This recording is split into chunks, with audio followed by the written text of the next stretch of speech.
Although I do think it was important to address that because that's if anyone is kind of keeping up with that. That was the first time I didn't do the show, not because I was on vacation or whatever, but just because of something going on like my personal life where I had to cancel the show. And I think if people were paying attention the last few weeks when I was discussing like next week on the show what I'm going to do, next week on the show what I'm going to do. I'm not saying next week every week, but saying for this last week what I plan to do. I said I had a big plan for something that was exciting and that I needed. I was looking forward to people listening to it if it worked out, and it was going to be the first of its kind of a thing that I was going to do on the show. That was not meant to be a big elaborate joke for just I don't do the show that week. And I didn't feel like it. I didn't know. I mean, there was nowhere to address it, no way to address it. So obviously, I didn't address it in any sort of way. But it wasn't supposed to be a joke. I'm not clever enough to think of something like that. I mean, that would be pretty funny if that was the idea, to just hype up. I'm doing something really big this day, and then I just don't show up that day. That is not the reason. That was not why I wasn't there. And I feel like I should just address it, and I'll talk about it a little bit, what that thing was going to be, because I'm not doing it anymore at all. It's not like I saved it for this week. It's actually not going to happen at all, which was I was going to do an interview on the show where I was planning on it, and ultimately it fell through just because I wasn't able to do the show. But I was planning to interview, for some context, there's an event, and I'll give them a shout out still, even though I'm not doing like an interview for them in case anyone's listening and is interested.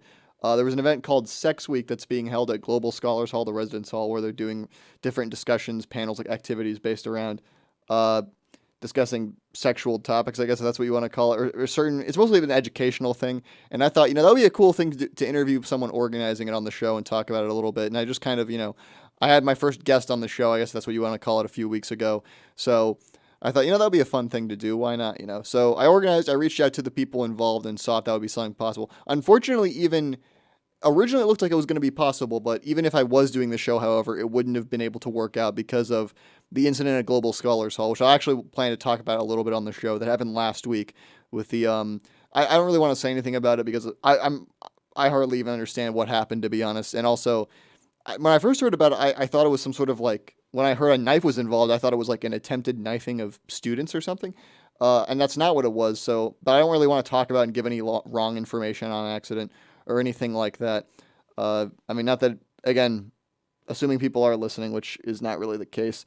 But, aside from that, I didn't really want to talk. I thought it would be a good idea to do the interview, but because I wasn't on the air, and also because the people in Global Scholars Hall were so focused on dealing with that in the aftermath, I wasn't able to. But that's okay. I'll give them a free shout out anyway. Like I said, I mean, not that I was going to charge them to do the interview because that's ridiculous, but I did want to just say I don't think the events are completely over. So if you're interested, then head on down. I think they're all at 7. So there you go. There's some promotion, I guess, for anyone who's listening who's interested.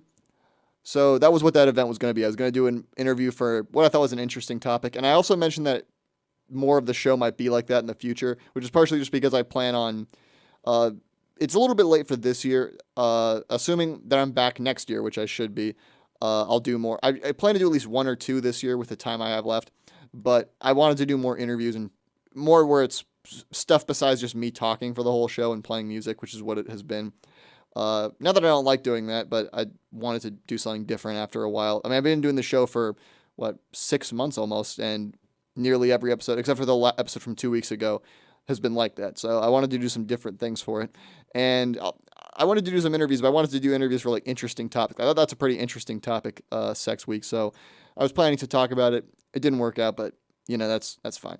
I thought about trying to delay it to this week, but I just wouldn't work out because the vast majority of the events are finished at this point. I'm pretty sure one of them was going to be held during when I'm doing the show, so it's not like they could really talk to me about it anyway. But yeah, that's basically just to explain what I was planning to talk about last week and ended up not. But I said earlier I was going to talk about the Global Scholars Hall thing as well. I did have a story related to that, and I guess I'm doxing myself here to people or whatever, but I don't really care. I live there actually in Global Scholars Hall, and I wasn't there when this whole thing went down. So I'm not going to spend the whole thing acting like a survivor who lived through this horrible ordeal and is telling you all about it. I wasn't at all, but I do live there usually, and it was pretty weird to hear about something like that happening. And like I said, I still pretty much have no idea what actually did happen besides just the basics. So I'm not acting like I have it figured out, but I did, whatever. It kind of freaked me out to hear that. So why I bring that up is because last week on Wednesday, when it happened, I was filming something for the Murrow News 8 broadcast, and we noticed the KHQ, some people from KHQ, the nonstop local people, were there.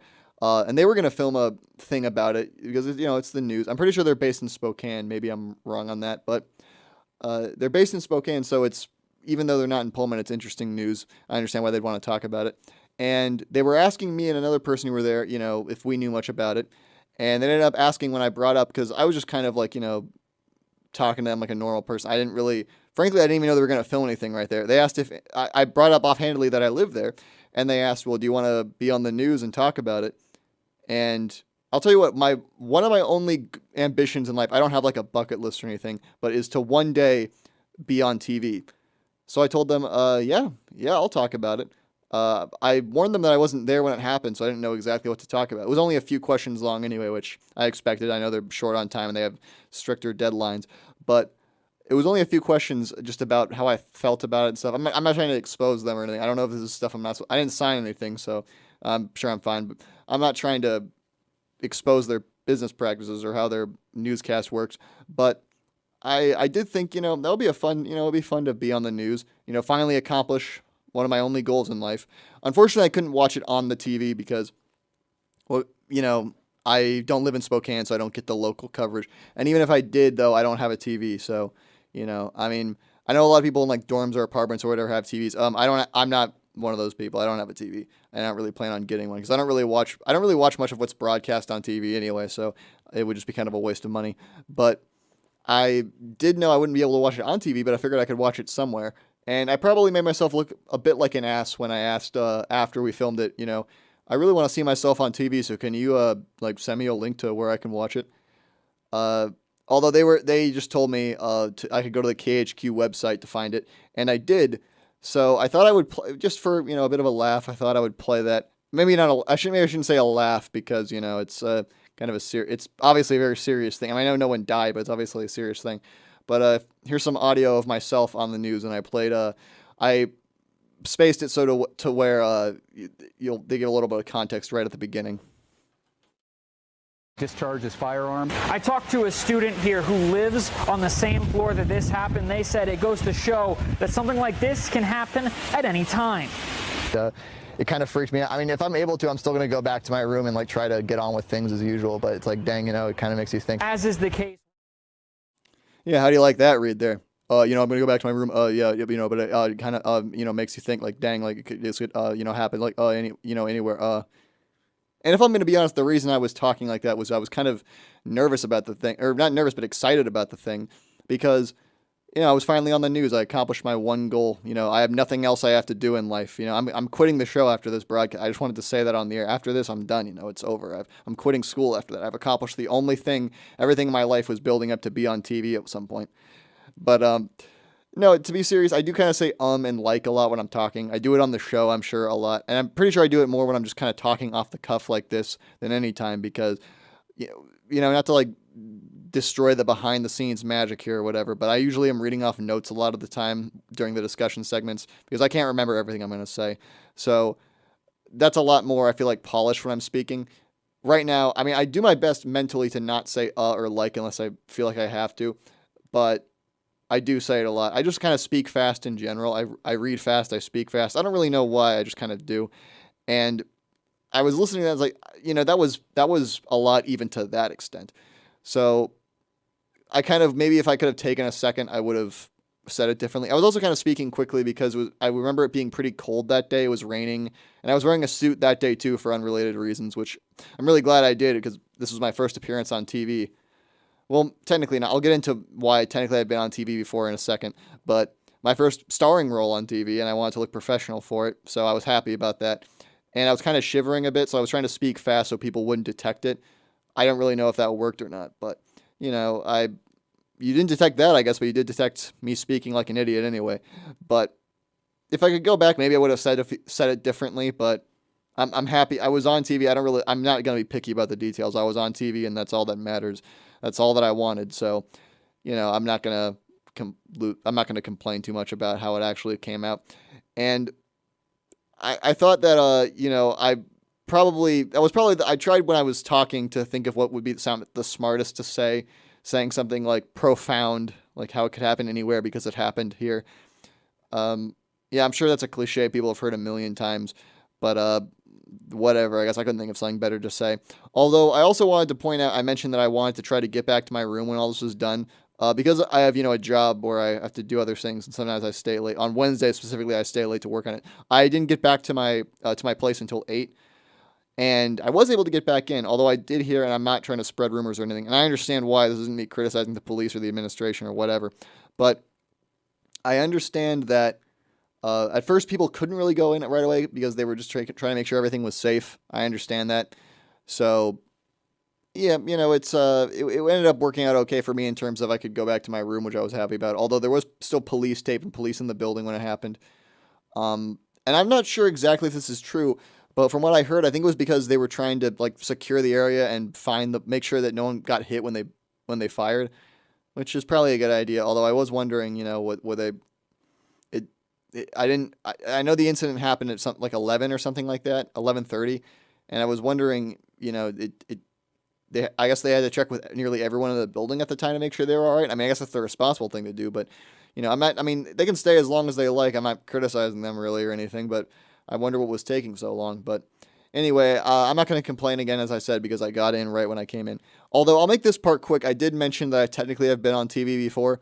There is one time I've been on TV before, but I don't really count it like this because when I was in high school, I was in band, which, maybe that's not surprising because the stereotype about kids in band are, weird nerds, which is what I am. But I was in band, and we used to play at the football games, the team's football games. And when I was a freshman, so would have been 2017, they had a local station that covers sports games was covering it for some reason.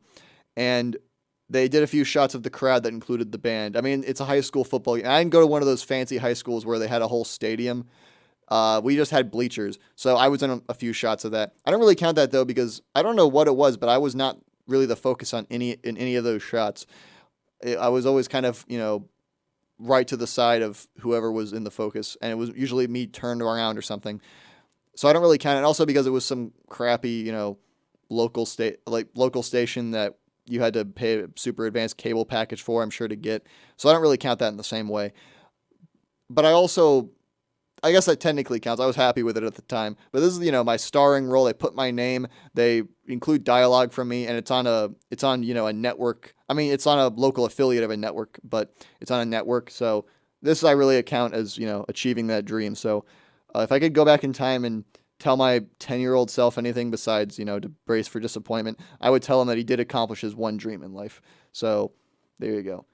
But moving on, I did want to talk about one other thing before getting into the main part of the show, which is that I felt I should address this because this was a big segment, my last segment actually on the show, which is I did a lot of speculation on who Robert F. Kennedy Jr.'s running mate would be.